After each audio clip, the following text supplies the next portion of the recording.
નવનીત બાલદે વિવાદે કોળી સમાજમાં ચિનગારી પ્રગટાવી છે. આ ચિનગારી છે રાજકીય અસ્તિત્વની ચિનગારી. કોળી સમાજ સમજી ગયો છે કે ન્યાય માટે ઝઝૂમવું પડે તેવી સ્થિતિ જ શું કામ લાવી. રાજકીય ક્ષમતા જેવી કરીએ કે અન્યાય પણ શેનો થાય. આને પગલે કોળી સમાજે વધુને વધુ રાજકીય વિકલ્પો ઊભા કરવા ધ્યાન કેન્દ્રિત કર્યું છે. કોળી સમાજમાં હાલમાં સોલંકી બંધુઓનું વર્ચસ્વ છે, પરંતુ વાસ્તવમાં સમાજ એટલો મોટો છે કે હજી પણ બીજી રાજકીય નેતાગીરીને પૂરતો અવકાશ છે.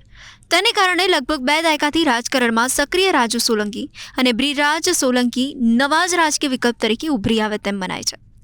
નવનીત બાલદિયાની બેઠકમાં આ બંને સોલંકીને બોલવા દેવામાં ન આવતા તેઓ બરોબરના ગુસ્સે થયા. રેલવેના કર્મચારી તરીકે રાજુ સોલંકી ભાવનગરમાં પોતાનું આગવું સંગઠન ધરાવે છે. આ સંગઠન વીર માંધાતા સંગઠન છે.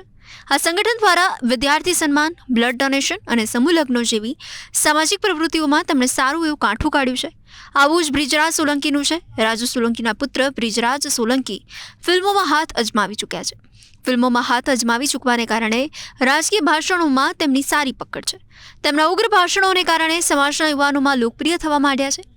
રાજુ સોલંકી અગાઉની વિધાનસભા ચૂંટણીમાં જીતુ વાઘાણી સામે ઉમેદવારી કરી હતી, પરંતુ તેમને માંડ 26,000 મત મળ્યા. જોકે તેઓ આને પરાજય તરીકે નહીં પણ શરૂઆત તરીકે જુએ છે. તે માને છે કે શાસક પક્ષના આટલા જબરજસ્ત વિજય છતાં મને આટલા મત મળ્યા તો જ્યારે શાસન વિરોધી લહેર આવશે ત્યારે ચોક્કસપણે મને પ્રજા સેવાની તક આપશે.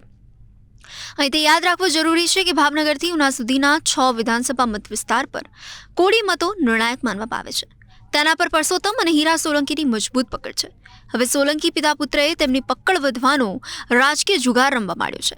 ન્યાયસભામાં સોલંકી પિતા પુત્રને બોલવા જ ન દેવામાં આવતા આગામી દિવસોમાં કોળી સમાજ રાજકીય નેતાગીરીને લઈ વિભાજિત થઈ જાય તો આશ્ચર્ય ન થાય. ન્યાયસભામાં કોળી આગેવાનોને જ ન બોલવા દેવામાં આવતા કોળી સમાજનો નોંધપાત્ર હિસ્સો નારાજ થયો છે. આ નારાજગી આગામી દિવસોમાં વધુ વકરે તેમ મનાય છે. કદાચ આ નારાજગી વ્યક્ત કરવા માટે રાજુ સોલંકી અને બ્રિજરાજ સોલંકી અલગથી સંમેલન બોલાવે તો પણ આશ્ચર્ય નહીં થાય. આ ઉપરાંત આગામી દિવસોમાં સમાજના મંચ પર તેમનો બળાપો કાઢી શકે છે.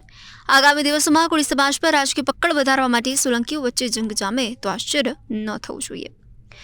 પરસોત્તમ અને હીરા સોલંકી વિરુદ્ધ રાજુ અને બ્રિજરાજ સોલંકી વચ્ચેનું રાજકીય દ્વંદ્વ અહીંથી સ્પષ્ટ દેખાય છે. કોળી સમાજ ઈચ્છે કે નવું લોહી રાજકારણમાં આગળ આવે અને તેના કારણે જ રાજુ બ્રિજરાજ સોલંકીને કોળી સમાજના એક હિસ્સાનું અને તેમાં પણ ખાસ કરી યુવાનોનું નોંધપાત્ર સમર્થન છે. તેમાં પણ કોળી સમાજના કેટલા યુવાનો બ્રિજરાજને આદર્શ માને છે. કોળી સમાજ માને છે કે તેમનો સમાજ એટલો મોટો છે કે હવે નેતાગીરીનો વ્યાપ પણ વધારવાની જરૂર છે. 1 કે 2 નેતાઓથી તેમનું રાજકીય અસ્તિત્વ નહીં અનુભવાય. પાટીદાર સમાજની જેમ કોળી સમાજે પણ તેમના નેતાઓની ફોજને રાજકારણમાં ખડકવી પડશે તો સમાજને લઈ આર્થિક ક્ષેત્ર અને રાજકારણમાં પડ્યો બોલ ઝીલાશે. આને પગલે રાજુ સોલંકીએ કરેલા કાર્યો હવે તેમના પુત્ર બ્રિજરાજ સોલંકીને રાજકીય વળતરના સ્વરૂપમાં મળી શકે છે. આમ કોળી સમાજની અંદર જ સોલંકી બંધુઓ અને રાજુ બ્રિજરાજ સોલંકીની પિતા પુત્રની જોડી વચ્ચે એક રાજકીય કુરુક્ષેત્ર તૈયાર થયું છે. આને કારણે આગામી દિવસોમાં યોજાનારી સ્થાનિક સ્વરાજ્યની ચૂંટણીઓ સોલંકી બંધુઓ અને રાજુ બ્રિજરાજ સોલંકી માટે તેમની લોકપ્રિયતાના માપદંડની ચકાસણી માટે અગ્નિ પરીક્ષા સમાન સાબિત થઈ શકે. બંનેના જૂથ એના માટે અત્યારથી જ હડિયાપાટું કરવા લાગ્યા. બંનેમાંથી જેના જેટલા સમર્થકો જીતશે તેનો તેટલો રાજકીય પ્રભાવ અને સામાજિક પ્રભાવ વધશે. આમ બંને બિલ્લડી વચ્ચે રાજકીય ખેલ શરૂ થયો છે. નવનીત બાલદિયાની ન્યાયસભામાં રાજુ બ્રિજરાજ સોલંકીને ન બોલવા દેતા તે તો નિશ્ચિત થયું કે આ સભાને સોલંકી બંધુઓનું મૂક સમર્થન છે, પછી ભલે ને તેમાં તે હાજર રહ્યા ન હોય. આ ન્યાયસભામાં ધારાસભ્ય જીતુભાઈ વાઘાણી સામે થયેલા સૂત્રોચ્ચારે પણ વર્તમાન પ્રકરણમાં જ ભૂમિકા ભજવી તેના તરફ ઇશારો કર્યો. આ મત વિસ્તાર એ જીતુ વાઘાણીનો મત વિસ્તાર છે. આ મત વિસ્તારના ધારાસભ્ય જીતુ વાઘાણી માયાભાઈનો અંગત મિત્ર છે. જીતુ વાઘાણીનો પોલીસમાં બહુ મોટો ગૌરવ છે. આપણે જીતુ વાઘાણીને પણ ધોળા દિવસે તારા દેખાડવાના છે. આને કારણે રાજુ બ્રિજરાજ સોલંકીએ પોતાની ન્યાયસભા અલગથી બોલાવે તેવી પૂરી સંભાવના છે. નવનીત બાલદિયાને જે રીતે ન્યાય મળ્યો તે જોતા આગામી દિવસોમાં પિતા પુત્રની જોડી અન્ય કોઈ પીડિત કોળી વ્યક્તિને ન્યાય અપાવવા માટે આ રીતે મેદાનમાં ઉતરશે તો આશ્ચર્ય નહીં લાગે. રાજકીય ક્ષેત્રે આગળ વધવું હોય તો આ જ એકમાત્ર રસ્તો છે કે પીડિતને કે શોષિતને ન્યાય અપાવો. તેના માટે રસ્તા પર ઉતરો. આખા સમાજને લઈ સરકાર પર ઉતરોને દબાણ બનાવો. સોલંકી બંધુઓએ અપનાવેલા પ્રક્રિયાને રાજુ બ્રિજરાજ સોલંકીની પિતા પુત્રની બિલ્ડી નવા જ સ્વરૂપમાં રજૂ કરે તો નવાઈ ન પામવું.